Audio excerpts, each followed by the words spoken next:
कि देवी आप चिंता न करें, इनको होश में लाने के लिए, इनको सचेत करने के लिए मैं प्रयास अवश्य करूँगा। तो फिर उसके बाद में श्री नारद जी भगवान जाते हैं और उन्होंने भक्ति महारानी जी को बोला। नारद उवाच, नारद जी ने क्या बोला? व्रता खेद से वाले अहो चिंता दुरा कथम, श्री कृष्ण चरणाम भोजम स्वर दुखम गमिष्यति, द्रौपदी च परित्राता येन कौरव कश्मलात्, पालिता गोपी सुंदर्यम स कृष्ण कोमापि नो गतः। वाले तुम व्यर्थ ही अपने को क्यों खेद में डाल रही हो? अरे तुम इतनी चिंता दूर क्यों हो? भगवान श्री कृष्ण के चरण कमलों का चिंतन करो, उनकी कृपा से तुम्हारा सारा दुख दूर हो जाएगा। जिन्होंने कौरवों के अत्याचार से द्रौपदी की रक्षा करी थी और श्री गोप सुंदरियों को स्नात किया था, वह श्री कृष्ण कहीं चले थोड़े ही गए हैं। फिर तुम तो भक्ति हो और सदा इन्हें प्राणों से भी प्यारी हो। तुम्हारे बुलाने पर तो भगवान नीचों के घरों में भी चले आते हैं। सत्ययुग, त्रेता युग और द्वापर, इन तीनों युगों में ज्ञान वैराग्य मुक्ति के साधन थे, किंतु कलयुग में तो केवल भक्ति ही ब्रह्म मोक्ष की प्राप्ति का साधन है। यह सोचकर ही परमानंद चिंत मूर्ति ज्ञान स्वरूप श्री हरि ने अपने सत स्वरूप में से तुम्हें रचा है। तुम साक्षात श्री कृष्ण की प्रिया और प्रिय परम सुंदरी भी हो। एक बार जब तुमने हाथ जोड़कर पूछा था कि मैं क्या करूं, तब भगवान ने तुम्हें यह आज्ञा दी थी कि मेरे भक्तों का पोषण करो। तुमने भगवान की वह आज्ञा स्वीकार कर ली। इससे तुम पर श्री हरि बहुत प्रसन्न हुए और तुम्हारी सेवा करने के लिए मुक्ति की तुम्हें दासी के रूप में दे दिया। मुक्ति को तुम्हें दासी के रूप में दे दिया, यानी कि अगर हमको इन सब से मुक्ति प्राप्त करनी है तो हमें कहाँ जाना चाहिए? हमें भक्ति रानी की शरण में जाना चाहिए, हमें उनकी सेवा करना चाहिए। केवल भक्ति महारानी ही ऐसी हैं जो हमें मुक्ति और मोक्ष प्रदान कर सकती हैं। उनके बिना हमें कुछ भी नहीं हासिल होगा। उसके बिना तो हमें कलेश ही कलेश मिलेगा इस कलयुग में, क्योंकि हम कलयुग के जीव हैं। तुम अपने साक्षात स्वरूप से वैकुंठ धाम में ही भक्तों का पोषण करती हो। भूलोक में तो तुमने उनकी पुष्टि के लिए केवल छाया रूप धारण कर रखा है। तब तुम भक्ति ज्ञान और वैराग्य को साथ ले पृथ्वी पर आई हो। सत्ययुग में द्वापर पर्यंत बड़े आनंद से रही। कलयुग में तुम्हारी दासी मुक्ति पाखंड रूप रोग से पीड़ित होकर क्षीण होने लगी थी, इसलिए वह तो तुरंत ही तुम्हारी आज्ञा से वैकुंठ को चली गई। इसलिए उन्हें तुम्हारे स्मरण करने से वह आती है और फिर चली जाती है, किंतु इस ज्ञान वैराग्य को तुमने पुत्र मानकर अपने पास ही रख छोड़ा है। फिर भी कलयुग में इनकी अपेक्षा होने के कारण तुम्हारे ये पुत्र उत्साहीन हो गए हैं और वृद्ध हो गए हैं। फिर भी तुम चिंता न करो, मैं इनके नवजीवन का उपाय सोचता हूँ।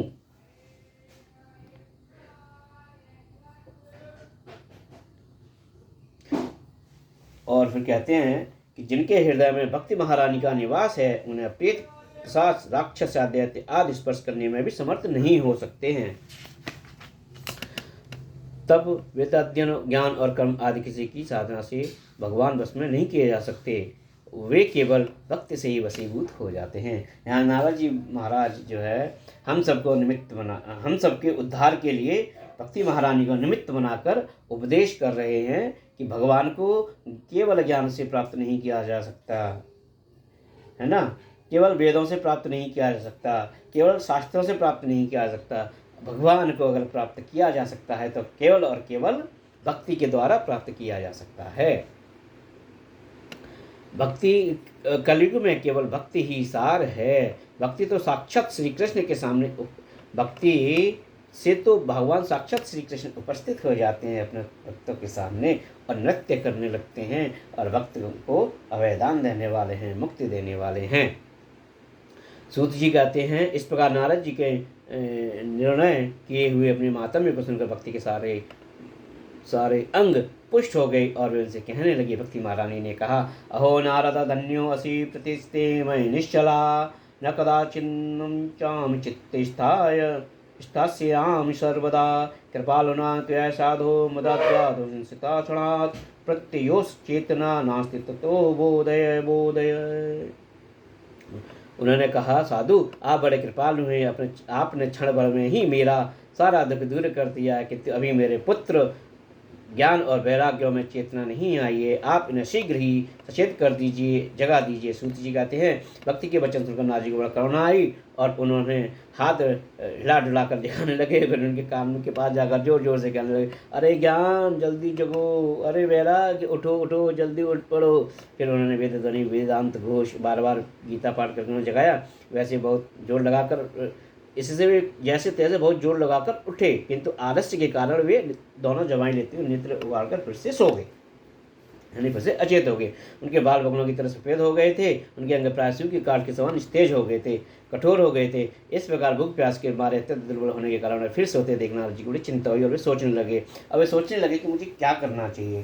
तो वो जो है तपस्या करने के लिए बैठ गए। जैसे वो भगवान की तपस्या लीन हुई, उनके आकाशवाणी सुनाई दी कि नारद जी आप सत्कर्म करो। अब नारद जी चक्कर में पड़ गए, सत्कर्म करो, बता तो दिया ठाकुर जी ने कि सत्कर्म करो, लेकिन उनको समझ में ये नहीं आया कि सत्कर्म होता क्या है। अब इसके निवारण के लिए वो जगह जगह गए, उन्होंने बड़े बड़े साधु सन्यासियों से, ऋषियों से पूछा कि सत्कर्म क्या है। आप सबके सब जानते हैं कि श्री नारद जी भगवान तो साक्षात देव ऋषि हैं, ब्रह्मा जी के पुत्र हैं।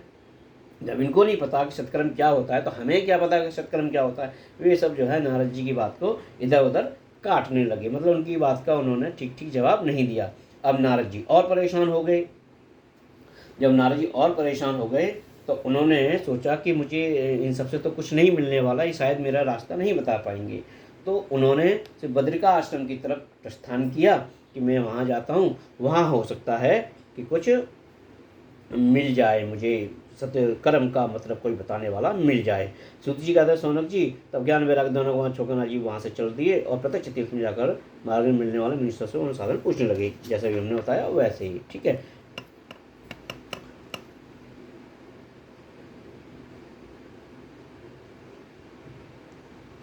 फिर जब बद्रिकाश्रम जाने लगे तो उनको रास्ते में कौन दिखे, उनको शंकादिकादि ऋषि दिखाई दिए, जो हैं तो सबके पूर्वज है ना। वो दिखने में मात्र 5 वर्ष के दिखते हैं, और वे वही शंकादिक ऋषि हैं, वे भी साक्षात ब्रह्मा जी के ही पुत्र हैं। और उनके अभिशाप की वजह से ही जय और विजय को 3 जन्मों के लिए विष्णु का जो धाम है, वैकुंठ धाम है, वहाँ से उनको मृत्युलोक में आना पड़ा। वो 3 लोगों आगे आएगी उनकी चर्चा को, 3 जन्म उनके कौन कौन से थे। शॉर्टकट में तो यही है कि एक जन्म में वो हिरण्याक्ष और हिरण्यकश्यप हुए, दूसरे में रावण कुंभकर्ण हुए, और तीसरे में कृष्ण जी के बुआ के जो पुत्र थे शिशुपाल और शिशुपाल और उनकी बुआ का एक लड़का था, वो मिला के तीनों भाई हुए। तो नारद जी महात्माओं, इस समय बड़े भाग्य से मेरा आप लोगों के साथ समागम हुआ है। आप मुझ पर कृपा करके शीघ्र व साधन बताइए। आप सभी लोग बड़े योगी बुद्धिमान और विद्वान हैं। आप देखने 5 वर्ष के बालक से ही जान पड़ते हैं, किंतु पूर्वजों के भी पूर्वज हैं। आप लोग सदा वैकुंठ में निवास करते हैं, निरंतर हरि कीर्तन में तत्पर रहते हैं, भगवत वल्ली अमृत का राष्ट्र सदा करते रहते हैं, उसी में निमत रहते हैं, और एकमात्र भागवत कथा ही आपके जीवन का सार है। हरि शरणम, भगवान ही हमारे रक्षण है, यह वाक्य मंत्र सर्वदा आपके मुख से निकलता रहता है। इसी से काल प्रेरित वृद्धावस्था भी आपकी बाधा नहीं पहुंचा पाती है।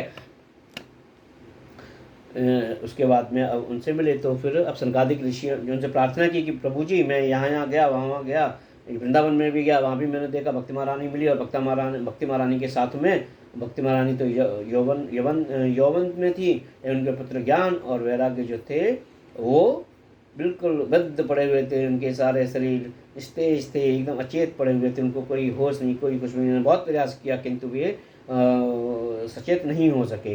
अब भगवान आप हैं तो आप ही कृपा करके मुझे बताइए कि इनको हम कैसे पुष्ट कर सकते हैं। और हमें एक आकाशवाणी भी सुनाई थी कि उन्होंने आकाशवाणी ने बोला था कि नारद जी आप सत्कर्म करिए। मैं सब जगह गया, सभी संत महाराज से मिला, सबसे मैंने पूछा सत्कर्म क्या होता है, किंतु वे सभी बताने में असमर्थ रहे। अतः मुझे अब ठाकुर जी की कृपा से आपके दर्शन हुए हैं, आप मुझे बताइए वह सत्कर्म क्या है जो आकाशवाणी में मुझे सुनाई दिया। सनकादिक आदि ने कहा, सनकादिक ऋषि महर्षि बोले, हे देवर्षि आप चिंता न करें, मन में प्रसन्न हो, उनके उद्धार का एक सरल उपाय पहले से विद्यमान है। नारद जी आप धन्य हैं, आप विरक्तों के शिरोमणि हैं, कृष्णदासों के शाश्वत पथ प्रदर्शक एवं भक्ति योग के भास्कर हैं।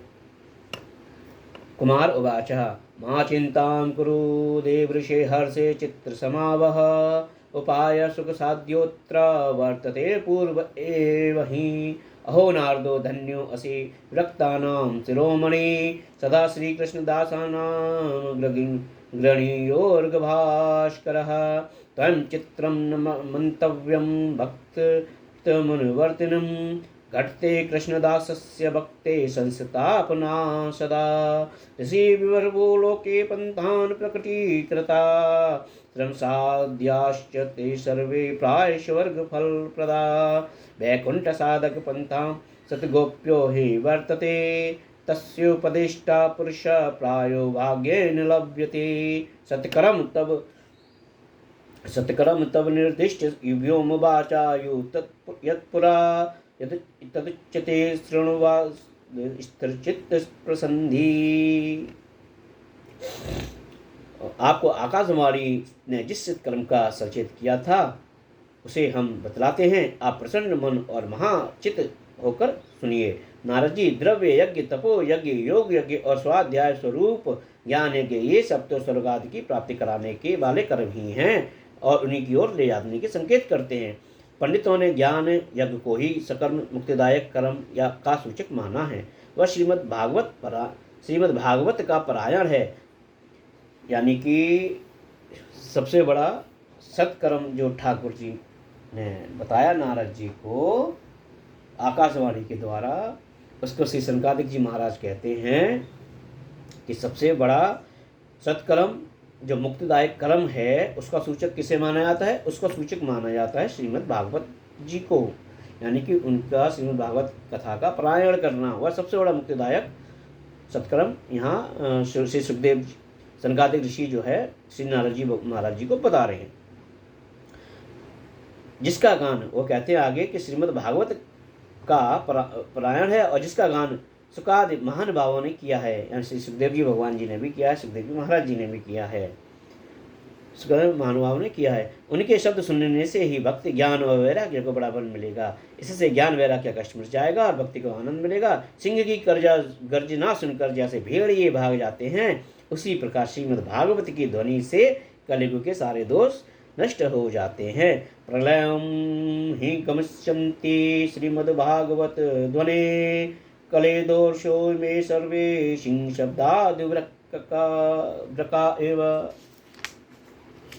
तब नारद जी ने कहा, नारदोवाच, नारद जी कहते हैं, वेद वेदांत घोषेश्च गीता पाठे प्रबोधितम भक्ति ज्ञान विरागाणाम नोदतिष्ठ क्रम यदा। नारद जी, मैंने वेद वेदांत की ध्वनि और गीता पाठ करना बहुत जगाया, किंतु वे भी भक्ति ज्ञान और वैराग्य तीनों नहीं जगे। ऐसे ही परिस्थिति श्रीमद् भागवत सुनने से कैसे जागे? क्यों कथा के प्रत्येक श्लोक प्रत्येक पदों में तो वेदों का ही वर्णन है। आप लोग शरणागत वत्सल हैं तथा आपका दर्शन कभी व्यर्थ नहीं होता, इसलिए मेरा संदेह दूर कर दीजिए, इस कार्य में विलंब न कीजिए। उन्होंने उनको बोला, सनकादिक ऋषि जी को नारद जी भगवान ने, कि प्रभु श्रीमद् भागवत पुराण में तो सारे वेद शास्त्रों का ही सार है, तो वो तो मैं उनको पहले ही सुना चुका हूँ, तो आप और साधन बताओ, इसको हम कैसे कर सकते हैं। तो श्री सनकादिक आदि ऋषियों ने क्या कहा वह सुनिए।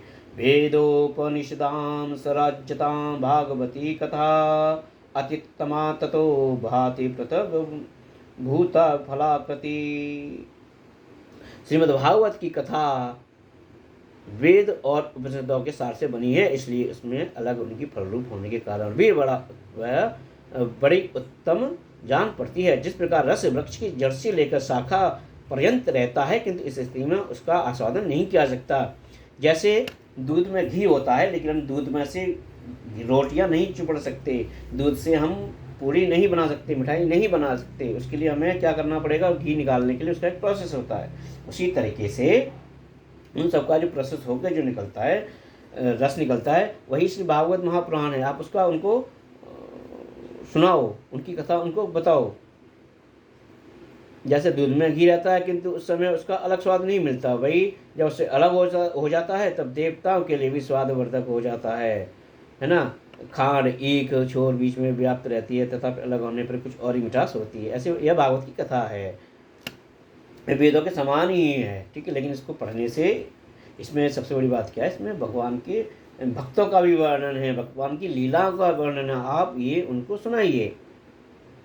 नारद जी ने कहा, महानुभावो, आपका दर्शन जीव के संपूर्ण पापों को तत्काल नष्ट कर देता है, और जो संसार दुख स्वरूप दावानल से तपे हुए हैं उन पर शीघ्र ही शांति की वर्षा करता है। आप निरंतर शेष जी के सहस्त्र मुखों से गाए हुए भगवत अमृत का ही पान करते रहते हैं। मैं प्रेम लक्षणा भक्ति का प्रकाश करने के उद्देश्य से आपके शरण लेता हूँ। जब अनेकों जन्मों के संचित पुण्य पुंज का उदय होने से मनुष्य को सत्संग मिलता है, तब उसके अज्ञान जनित मोह और मदरूप अंधकार का नाश करने का विवेक उदय होता है। उसके बाद में श्री नारद जी कहते हैं, अब मैं भक्ति ज्ञान और वैराग्य को स्थापित करने के लिए श्री सुखदेव जी के कहे हुए भागवत शास्त्र की कथा द्वारा जो ज्ञान यज्ञ करूंगा, यह यज्ञ मुझे करना चाहिए, आप इसके लिए कोई स्थान बता दीजिए। अब नारद जी ने पूछा, प्रभु जी आप ये बता दो, ये कथा मुझे कहाँ करनी चाहिए, कहाँ सुननी चाहिए, कहाँ होनी चाहिए, और इसका साधन क्या है। तो फिर सुखदेव जी सनकादिक आदि ऋषि बोले, नारद जी आप बड़े विनीत और विवेकी हैं, सुनिए आपको ये सब बातें बताते हैं। हरिद्वार के पास आनंद नाम का एक घाट है, वहाँ अनेक ऋषि रहते हैं तथा देवता और सिद्ध लोग भी इसका सेवन करते हैं। क्या बोला, कुमार वाचः शृणु नारद वच्यामो विनम्राय विवेकिने गंगाद्वार समीपे तु तत्र आनंद नामकम। तो आप आनंद नाम का जो आश्रम है वहाँ पे कथा का आयोजन कीजिए। वहाँ पे बहुत सिद्ध लोग रहते हैं और वहाँ पे भांति भांति प्रकार के वृक्ष हैं, लतागढ़ बहुत सुंदर है, बहुत वहाँ पे कभी नवीन बालू बिछी रहती है और वहाँ आनंद आता है। हर समय सुनहरे कमलों की सुगंध आया करती है। उसके आसपास रहने वाले सिंह हाथी परस्पर प्रति जीवों के चित्र में भी भेदभाव नहीं रहता। सुखदेव जी कहते हैं, इस प्रकार कहकर नारद जी के साथ सनकादिक भी श्रीमद् भागवत अमृत का पान करने के लिए वहां से तुरंत गंगा तट पर चले गए। जिस समय वे तट पहुंचे, भूलोक, देवलोक, ब्रह्मलोक सभी जगह इस कथा का हल्ला हो गया। यानी कि जब वो कथा की चर्चा हुई तो तीनों लोकों में पता लग गया कि भैया कथा हो रही है और उसमें तो बड़ा आनंद आने वाला है। तो सभी देवता लोग भी वहाँ पे कथा सुनने के लिए आए, दौड़ दौड़ के। उसके बाद में सारे जो ऋषि मुनि थे वे सब भी आए। उनमें मुख्यतः आए श्री वशिष्ठ जी आए, भृगु जी आए, च्यवन जी आए, गौतम जी, मेधातिथि, देवल, देवराज परशुराम जी आए, विश्वामित्र जी आए, शाक्तर, मार्कंडेय, दत्तात्रेय, विप्पलादि, योगेश्वर, व्यास, पाराशर, छायासुत, जांजलि और जयु आदि सभी प्रधान प्रधान अपने अपने पुत्र, शिष्य और स्त्रियों से प्रेम से वहाँ पधारे। और उसके साथ साथ वहाँ पे जो मंत्र तंत्र 17 प्राण और छह शास्त्र भी मूर्तिमान होकर वहाँ उपस्थित हो गए। यानी सभी लोग उस कथा का आनंद लेने के लिए आनंद आश्रम पे जाकर प्रकट हुए, गंगा तट के किनारे, तथा कथा सुनने के लिए दीक्षित होकर श्री कृष्ण पुराण सनकादिक नारद जी के दिव्य श्रेष्ठ आश्रम पर। फिर क्या हुआ, फिर अब कथा सुनने के लिए कथा की तैयारी हुई तो कथा सुनाने के लिए दीक्षित होकर श्री कृष्ण पुराण सनकादिक नारद जी दिए हुए श्रेष्ठ आसन पर विराजमान। अब नारद जी जो है आसन पर विराजमान हो गए और उस समय सभी श्रोताओं ने उनकी वंदना की। श्रोताओं में वैष्णव, विरक्त, सन्यासी, ब्रह्मचारी लोग आगे बैठे और उन सबसे आगे नारद जी विराजमान हुए। एक और ऋषिगण, एक और देवता और एक और उपनिषदात, एक और तीर्थ बैठे और दूसरी ओर स्त्रियां बैठी। उस समय सब और जय जयकार नमस्कार संभों का साध होने लगा। अबीर गुलाल कल फूलों की खूब वर्षा होने लगी। कोई कोई देवश्रेष्ठ विमानों पर आकर चढ़कर बैठे तथा लोगों पर कल्प वृक्ष के पुष्पों की वर्षा करने। सूत जी कहते हैं, इस प्रकार पूजा समाप्त होने पर जब सब लोग एकाग्रचित हो गए तब सनकादिक ऋषि महात्मा नारद जी को श्रीमद् भागवत कथा का महात्म्य स्पष्ट करके सुनाने लगे। अब श्री सनकादिक जी जो है नारद जी को श्रीमद् भागवत कथा सुना रहे हैं।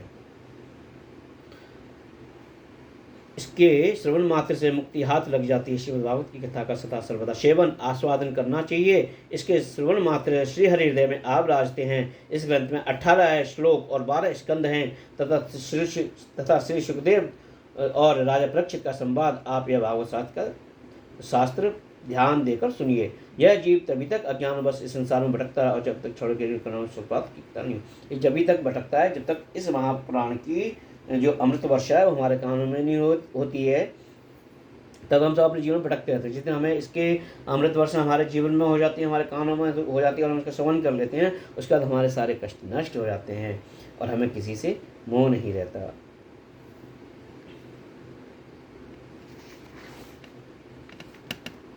यदि आपको परम गति की इच्छा हो तो अपने मुख से ही श्रीमद् भागवत के, अब श्री सनकादिक आदि ऋषि कह रहे हैं, कोई भी व्यक्ति, कोई भी जीव इस कलयुग में, है ना, अपनी मुक्ति का साधन चाहता है तो खुद से भी, है ना, अपने मुख से श्री भागवत के आधे अथवा चौथाई श्लोक का भी नित्य नियम पूर्वक पाठ कर लेगा तो अभी उसका उद्धार हो जाएगा। ओमकार, गायत्री, पुरुषोक्त, तीनों वेद, श्रीमद् भागवत, ओम नमो भगवते वासुदेवाय, यह द्वादश मंत्र, 12 मूर्ति वाले सूर्य भगवान, प्रयाग, स्वतंत्र रूप, काल, ब्राह्मण, अग्निहोत्र, गौ, द्वादशी तिथि, तुलसी, वसंत ऋतु और भगवान पुरुषोत्तम, इन सब में बुद्धिमान लोग वस्तुतः कोई अंतर नहीं मानते। तो हमें जो है ये स्वयं ही अध्ययन नित्य प्रतिदिन करना चाहिए। एक श्लोक, आधा श्लोक, 2 मिनट, 5 मिनट, 15 मिनट, आधा घंटा, अपने सामर्थ्य अनुसार बैठ के इसका अध्ययन अवश्य करना चाहिए। तो इस कथा को सुनने से, नारद जी ने पूछा, इस कथा को सुनने से क्या होता है, क्या पापी लोग भी इसमें मुक्ति को पा जाते हैं? तो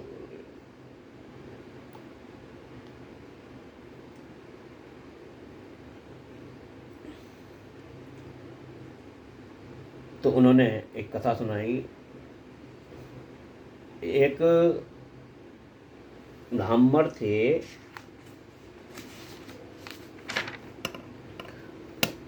सूत जी कहते हैं, मुनिवर, मैं इससे संबंधित तुम्हें कथा सुनाता हूँ, कैसे इसमें पापी लोग भी कथा के सुनने मात्र से तर जाते हैं, मुक्ति हो जाती है और फिर वैकुंठ धाम को प्रस्थान कर जाते हैं। तो इसमें कथा आती है जो सूत जी महाराज कहते हैं, मुनिवर, उस समय अपने भक्तों के चित्त में अलौकिक भक्ति प्रादुर्भाव हुआ। देख भक्त से भगवान अपना धाम छोड़कर वहाँ पधारे, अगले निर्मला शोभा पा रही थी। तो मतलब भगवान जी भी आए थे वहाँ पे, वो सब पधारे हुए। तो भगवान जी का बड़ा अच्छा वर्णन कर रहे हैं श्री सूत जी महाराज। जब आए तो उनके मन क्या था, उनके गले में वरमाला शोभा पा रही थी, श्री अंग सजल जलधर के समान श्यामवर था, उसके मनोहर पीताम्बर से शोभित था, कटे प्रदेश करदनी को लड़ने से जीता, सिर पर मुकुट की लटक, कान में कुंडलों की झलक देखते बनती थी। वे त्रिभंग ललित भाव से खड़े हुए चित्त को चुराए लेने थे। वक्ष स्थल पर कृष्ण बड़ी दमक रही थी और सारा अंग हरिचंदन से चर्चित था। उस रूप की शोभा क्या कहें, उसने तो मानो करोड़ों कामदेवों की रूप माधुरी छीन ली हो। वे परमानंद चिंत मूर्ति मधुर मुरलीधर ऐसा अनुपम छवि से अपने भक्तों के लिए निर्मल चित्त में आविर्भूत हुए।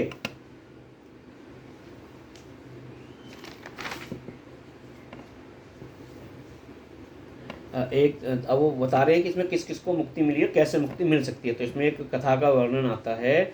वो कहते हैं, एक दिन एक ब्राह्मण थे, उनका नाम आत्मदेव जी थे। और वे कहाँ रहते? वे पूर्व काल में तुंगभद्रा नदी के तट पर एक अनुपम नगर था, वहाँ रहते थे। उनका नाम था आत्मदेव। ठीक है, बहुत बहुत बहुत बड़े कांड ब्राह्मण थे और बहुत पूजा अर्चन सेवा करते थे, किंतु उनको एक दुख था कि उनको कोई संतान नहीं थी और इससे बहुत दुखी होते थे। ठाकुर जी ने सब कुछ दिया, उसमें उनको संतुष्ट नहीं थी, उनको संतान चाहिए थी। तो वो एक दिन वन में गए और वन में उन्होंने देखा कि एक सन्यासी महाराज आए हुए हैं। तो वहाँ उन्होंने जलपान किया सन्यासी महाराज जी ने। उसके बाद में आत्मदेव जी ने हाथ जोड़कर पुनः उनसे निवेदन किया। तो उनको देख के सन्यासी बाबा को जो है बड़ा करुणा आ गई, दया आ गई उनको कि हाय देखो ये ब्राह्मण है इतना तेजस्वी, इसके बाद में ये रो रहा है, क्या है? उन्होंने उसका कारण पूछा कि विप्र आप क्यों रो रहे हैं, क्या कारण है आपके रोने का? तो आत्मदेव जी ने उनसे हाथ जोड़कर उन्होंने निवेदन किया कि प्रभु जी, आपकी आशीर्वाद से, ठाकुर जी की कृपा से मेरे पास सब कुछ है, लेकिन मेरे पास में एक संतान नहीं है। मैं संतान के लिए बहुत परेशान हूँ और मुझे एक संतान चाहिए।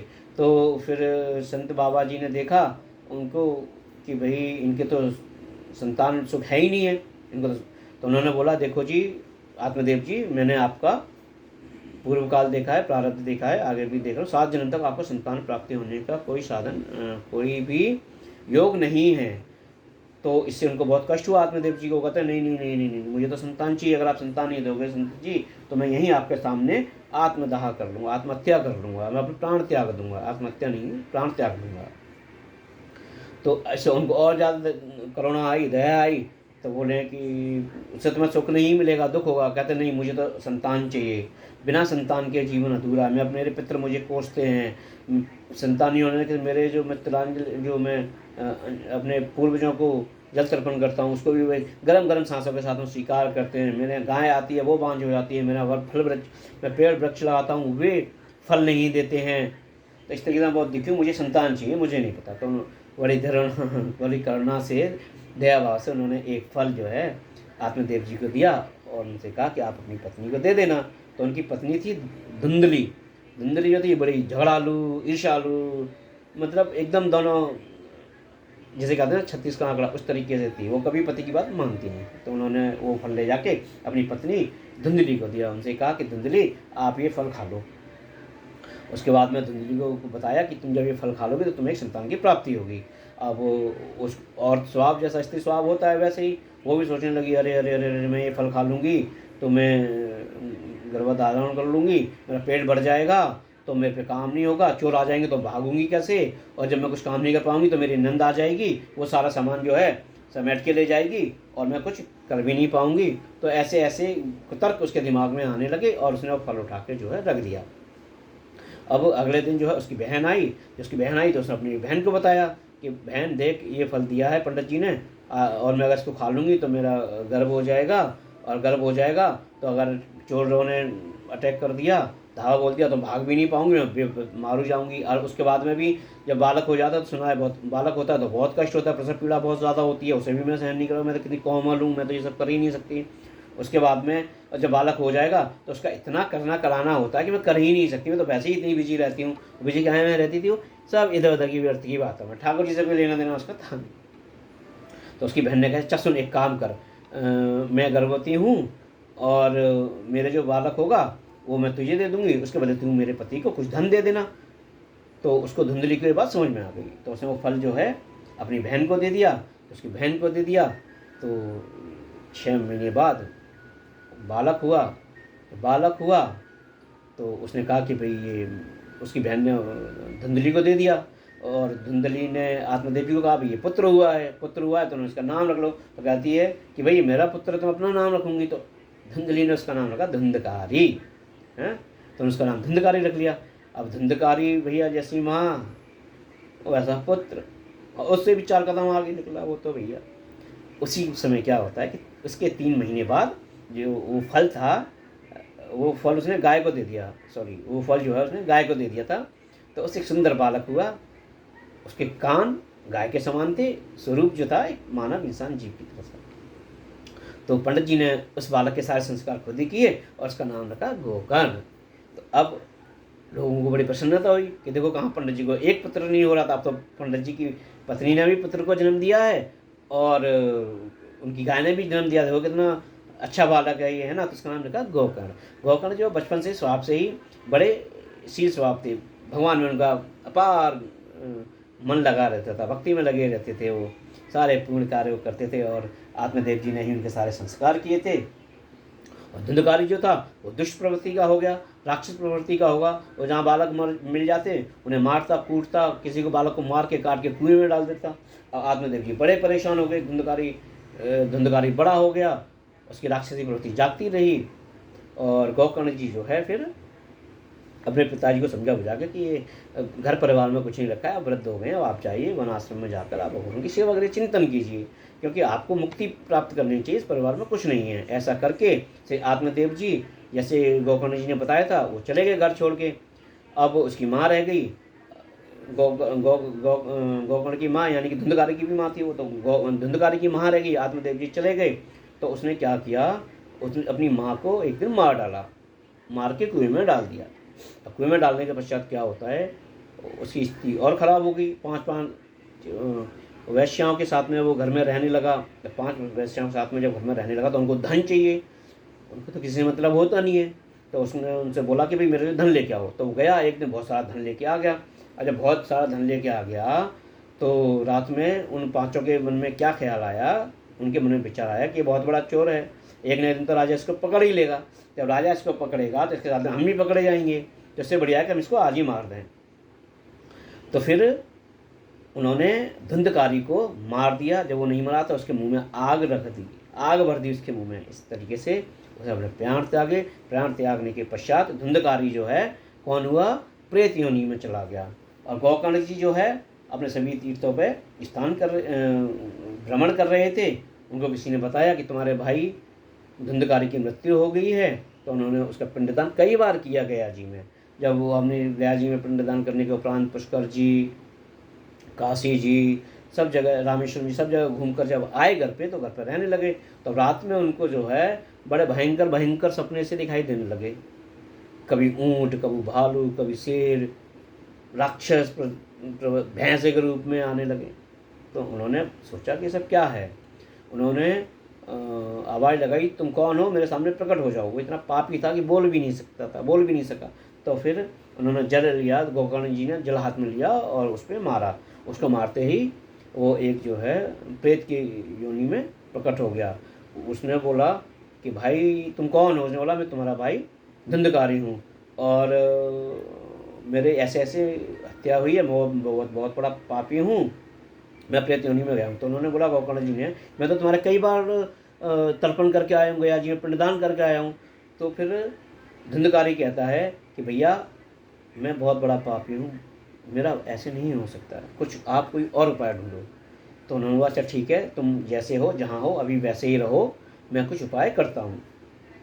तो उसके पश्चात वो उपाय करने के लिए कुछ भी समझ में नहीं आया। गांव वालों से और अपने जो थे उनके संत महाराज थे उनसे पूछा पाती, उनको भी समझ में नहीं आया क्या उपाय करने भी। और किसी गया में जाके तर्पण करके भी अगर किसी को सदगति प्राप्त नहीं होती है, पिंडदान के बाद भी उनको मोक्ष प्राप्त नहीं होती है, इसी से बाहर नहीं निकलते हैं, तो कहीं नहीं हो सकते हैं। तो उन्होंने बोला कि मैं सूर्यदेव भगवान से प्रार्थना करूँगा, वह मेरा रास्ता दिखाएंगे। फिर तत्पश्चात उन्होंने भगवान श्री सूर्यदेव जी को नमस्कार करते हुए उनसे कहा कि प्रभु आप मुझे बताइए कि मेरे भाई की मुक्ति कैसे हो सकती है। तो उन्होंने बोला कि अगर आप अपने भाई को श्रीमद् भागवत कथा का अमृत स्वादन कराओगे, भागवत कथा सुनाओगे, तो निश्चित रूप से उनको मुक्ति प्राप्त हो जाएगी। इस तरीके से सूर्यदेव भगवान से आदेश लेके, उनकी बात सुन के श्री गोकर्ण जी ने गाँव में एक कथा का आयोजन किया। तो उन्होंने कथा का आयोजन किया।